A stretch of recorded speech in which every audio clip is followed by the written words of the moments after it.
और इन जैसे नफरती लोग, बदबू पांडे जैसे नफरती लोग, जो इनकी पिटाई हुई है ना, एक नंबर हुई है, बिल्कुल बेहतरीन। सुन लीजिए, अरे बिल्कुल हिंसा को तरीके की एक महिला वो थी झांसी की रानी, जो पीठ पर अपने बच्चे को बांधकर इस देश के लिए शहीद हो गई। और एक सुन लीजिए, एक ये महिला है जो अपनी पीठ पर ये बांध के चली है कि मोदी को जिताना है और ये समझ लीजिए पूरे देश में नफरत को फैलाना है। सुन लीजिए, इनसे ये पूछिए कि ये बदबू पांडे जैसे लोग जो अपने घर से एक कटोरी चावल लाके इन्होंने कुंभ के अंदर लोगों को नहीं खिलाए होंगे, लेकिन जब कुंभ में भगदड़ मची उस वक्त पर साथ देने कोई बदबू पांडे जैसे नफरती लोग नहीं आए उस वक्त पर।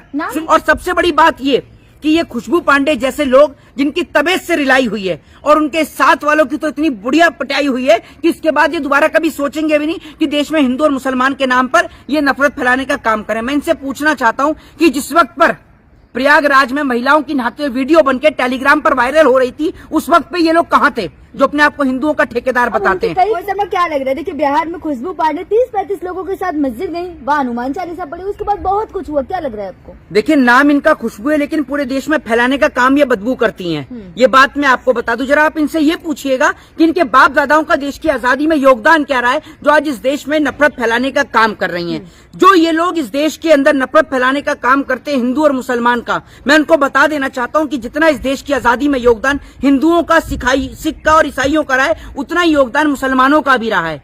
या आप बहादुर शाह जफर को नहीं भूल सकते, आप इस देश के अंदर जो है अशफाकुल्लाह खां को नहीं भूल सकते। और सबसे बड़ी बात ये कि ये खुशबू पांडे जैसे लोग जिनकी तबीयत से रिलाई हुई है और उनके साथ वालों की तो इतनी बुढ़िया पटाई हुई है कि इसके बाद ये दोबारा कभी सोचेंगे भी नहीं कि देश में हिंदू और मुसलमान के नाम पर ये नफरत फैलाने का काम करें। मैं इनसे पूछना चाहता हूं कि जिस वक्त पर प्रयागराज में महिलाओं की नहाते हुए वीडियो बनके टेलीग्राम पर वायरल हो रही थी, उस वक्त पे ये लोग कहाँ थे जो अपने आप को हिंदुओं का ठेकेदार बताते हैं? कई फोटो, कई वीडियो ऐसी सोशल मीडिया वायरल हुई जिसमें उनके हाथ में पिस्टल है। मैं आपको बताता रहूं, एक बात आप मुझे बताइए, जो कभी स्कूल नहीं जाएंगे, जिन्होंने शिक्षा कभी ली नहीं होगी, उनके हाथ में पिस्टल और तमंचे ही नजर आएंगे। जो पढ़ा लिखा आदमी होता है उसके हाथ में कलम नजर आती है। सरकार के काम गिनाती है, जैसे आप सरकार की आलोचना करते हैं, वो काम गिनाती है सरकार की कितनी? तो मेरी बात नहीं समझी आप, सरकार के काम कैसे गिनाती? क्योंकि सरकार ने कुछ काम ही नहीं किया है। तो जैसे काम वो कर रही है ऐसे ही काम सरकार कर रही है, दोनों एक जैसे ही तो काम कर रहे हैं। एक बात आप मुझे बताइए, सरकार के नेता भी हिंदू मुस्लिम वाले बयान देते हैं और उनके जो अंधभक्त हैं वो भी यही काम करते हैं। एक बात आप मुझे बताइए, ये बदबू पांडे जैसे लोग उस वक्त पे कहाँ होते हैं जिस वक्त पर नई दिल्ली रेलवे स्टेशन पर भगदड़ मचती है? आपने देखा कई हिंदुओं की जान चली जाती है, उस वक्त पे कहाँ थे?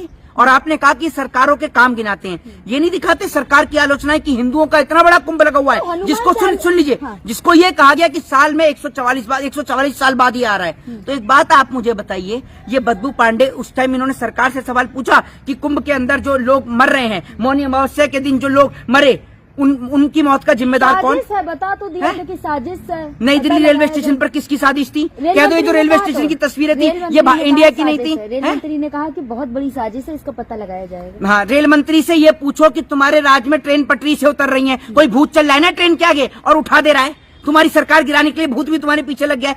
मतलब इस तरीके की इनलॉजिकल बात जिनका कोई तर्क नहीं है, तथ्य नहीं है। एक तो आप अपनी गलती नहीं मानते, ठीक है। दूसरी बात यह कि जिस तरीके से आप बातों को छिपाने का प्रयास करते हो, पहली बात तो यह कि जब नई दिल्ली के अंदर रेलवे पे घटना होती है उस वक्त पर ये लोग अपनी गलती को मानते भी नहीं है, छिपाने का प्रयास करते हैं, चीजें छिपाने का प्रयास करते हैं। ये सबसे बड़ी चीज है। लेकिन वो सब हनुमान चालीसा पढ़ना गलत क्या है? कहीं भी पढ़ सकते हैं, आप यहाँ खड़े होकर पढ़ सकते हैं। मैं आपसे मेरी बात सुन लीजिए, ना तो इस देश के अंदर हनुमान चालीसा पढ़ने पर मनाही है और ना इस देश के अंदर कुरान पढ़ने पर मनाही है। किसी चीज को पढ़ने पर इस देश में मना नहीं है, लेकिन उसको पढ़ने की जगह है। एक बात मैं आपको बता दूं, हम हनुमान चालीसा अपने घर के अंदर या मंदिर के अंदर पढ़ते हैं। अब ये कहते हैं कि मुस्लिम लोग जो हैं वो सड़कों पर पढ़ते हैं, ठीक है ना, और क्या कहते हैं मुस्लिम लोग जो है वो 5 बार पढ़ते हैं, ठीक है, तो हम भी पढ़ेंगे, समझ रहे हैं ना, हम भी पढ़ेंगे। और उसके बाद में ये लोग ये कहते हैं कि क्या कहते हैं वो सड़क पर पढ़ते हैं तो हम भी पढ़ेंगे। एक बात आप मुझे बताइए, जब सारा काम आप उनके जैसा कर ही रहे हो तो खतना भी करवा लो। उनके धर्म को क्यों अपना रहे हो? अपने धर्म के बारे में पढ़ो ना। अरे तो अपने धर्म में अगर 5 बार हनुमान चालीसा पढ़ ली तो क्या गलत हो जाएगा? अच्छी बात है ना कि मैं आपसे, मेरे को एक बात आप मुझे बताइए, आप अपने धर्म को मानेंगी या दूसरे धर्म को मानेंगी? तो हमारे धर्म के हनुमान चालीसा में क्या लिखा हुआ है कि जो 7 बार पाठ कर होई छूटई बंदी महासुख होई। तो हमारे यहाँ 7 बार पढ़ने का प्रावधान है ना, तो हम क्यों पढ़ेंगे 5 बार? आप मुझे बताइए ना, हम क्यों पढ़ेंगे 5 बार? हम अपने धर्म को मानेंगे ना, और हमारा धर्म सर्व धर्म का सम्मान करना सिखाता है। और इन जैसे इन जैसे नफरती लोग, बदबू पांडे जैसे नफरती लोग, जो इनकी पिटाई हुई है ना, एक नंबर हुई है, बिल्कुल बेहतरीन। सुन लीजिए, अरे बिल्कुल हिंसा को तरीके की हिंसा एक, भड़का सुन रहे हैं लीजिए, सब एक लोग। महिला वो थी झांसी की रानी, हाँ। जो पीठ पर अपने बच्चे को बांधकर इस देश के लिए शहीद हो गई। जो- और एक सुन लीजिए, एक ये महिला है जो अपनी पीठ पर ये बांध के चली है कि मोदी को जिताना है, और ये समझ लीजिए पूरे देश में नफरत को फैलाना है। सुन लीजिए, इनसे ये पूछिए कि ये बदबू पांडे जैसे लोग जो अपने घर से एक कटोरी चावल लाके इन्होंने कुंभ के अंदर लोगों को नहीं खिलाए होंगे, लेकिन जब कुंभ में भगदड़ मची, उस वक्त पर साथ देने कोई बदबू पांडे जैसे नफरती लोग खुशबू नहीं पांडे आए। नाम उस वक्त पर नाम सुन नहीं लीजिए, चले, खुशबू पांडे नाम है। जिनके अंदर से ही बदबू आए नफरत की, उनका नाम खुशबू कैसे रखा जा सकता है? उनका नाम बदबू ही ठीक है। जब इनका काम नफरत फैलाने का है तो उनको इसी नाम से संबोधित किया जाएगा। और ये जो नफरत फैलाने का काम कर रही हैं, एक बात आप मुझे बताइए, आप कुंभ की घटना को भूल जाएंगी?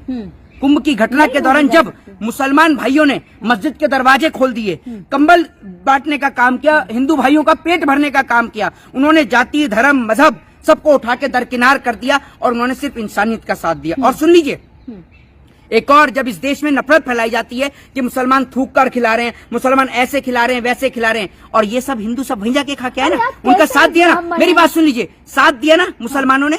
और वहां पर उसमें कुंभ के अंदर ब्राह्मण भी थे, हर जाति, हर धर्म और मजहब के लोग थे, ये याद रखिएगा। समझ गई? सरकार ने वहाँ कोई सुविधा नहीं करी, वहाँ तो हमारे मुसलमान भाइयों ने मस्जिदों के मुस्लिम गेट खोले। बैन थे कुंभ में जी? मुस्लिमों को बैन किया गया था कुंभ में। मुसलमानों को आप कुंभ से बैन कर सकते हैं, लेकिन इंसानियत से बैन नहीं कर सकते। हाँ। देखा ना, जो काम सरकार को करना चाहिए वो काम उन्होंने ब्राह्मण किया। हैं आप, जी, नुपुर शर्मा अगर हनुमान चालीसा पढ़े तो आपके पेट में दर्द हो जाए। अच्छा। अब खुशबू पांडे ने पढ़ी तो पेट में दर्द एक हो बात जाए। आप मुझे आप ये कैसे बताइए, हिंदू ये हैं आप? खुशबू पांडे, एक बात आप मुझे बताइए, ये खुशबू पांडे जो अपने आप को इतना बड़ा हिंदू धर्म का ठेकेदार बताती हैं, इनसे ये कहीं ना थोड़ा सा शास्त्रार्थ करके हिंदू दिखा लें। शेरनी है, हैं? हिंदू शेरनी। एक बात आप मुझे बताइए, ये इंसान है या जानवर है? हैं? हम्म। इंसान है या जानवर है? इंसान है। इंसान कैसे हो गई? शेरनी तो जानवर होती है, तो काम भी जानवर वाले ही कर रहे हैं, जानवर वाले ही तो काम कर रहे हैं। जानवर ये थोड़ी देखता है वो क्या खा रहा है। दी गई है, जैसे शेरनी किसी से नहीं डरती, वैसे खुशबू पांडे किसी से नहीं डरती। अच्छा, तो वहाँ पर गाड़ी में ऐसी क्यों बोलनी थी? अभी हम यहाँ पर हैं, शेरनी की तो आवाज भी नहीं निकल रही थी। हाँ। शेरनी की तो आवाज भी नहीं निकल रही थी। जब शेरनी का शिकार हुआ तो शेरनी की तो आवाज भी निकल रही थी, और शेरनी के सारे जितने की इधर थे वो तो सब भग गए थे दुम दबा के। आप मुझे बताइए, ऐसी शेरनी है क्या ये? ऐसी ही शेरनी है। और उसके बाद जब पुलिस इन्हें लेके गई, उसके बाद भी इनकी आवाज नहीं निकली। और इनसे ये पूछिए कि आप बिहार के अंदर बीजेपी की सरकार है, ठीक है, उसके बाद में इनका शिकार हो गया आपकी शेरनी का, तो एक बात आप मुझे बताइए, जो नफरत पूरे देश में आपकी शेरनी फैला रही है, पहली बात तो मैं तो इसको इंसान समझता था, ये आपने सही बताया, शेरनी यानी ये जानवर है। तो एक कहावत है हमारे में, भैंस के आगे बीन बजाने से कोई फायदा नहीं है। कहती तो है, जानवरों कट्टर को, सनातनी हूँ मैं, हैं? कट्टर सनातनी हूँ। कट्टर सनातनी है, तो इनसे पूछो कुंभ क्यों नहीं नहाने गई? कुंभ क्यों नहीं नहाने गई? क्योंकि नफरत फैलाने से अगर फुर्सत हो तो ये कुंभ नहाने जाएं, या कहीं कभी मंदिर नहीं जाते ये लोग, ये कभी मंदिर नहीं जाते, माथे पर तिलक लगा लेने से हिंदू नहीं बन जाते, ये बात मैं आपको बता दूं, ठीक है। ये लोग कभी मंदिर नहीं जानते, ये कभी धर्म के बारे में नहीं जानते। अगर ये धर्म के बारे में जानते होते तो ये कहते कि हम 5 बार हनुमान चालीसा पढ़ेंगे, ये कहते हैं कि हमारे धर्म में लिखा है कि 7 बार, जो 7 बार पाठ करो ही छूटे ही बंदी महासुखी, हम 7 बार पढ़ेंगे। लेकिन ये कहीं भी खड़े होकर मस्जिद के बाहर, एक बात आप मुझे बताओ, मस्जिद के बाहर आपको हनुमान जी मिलेंगे या मंदिर के अंदर आपको हनुमान जी मिलेंगे?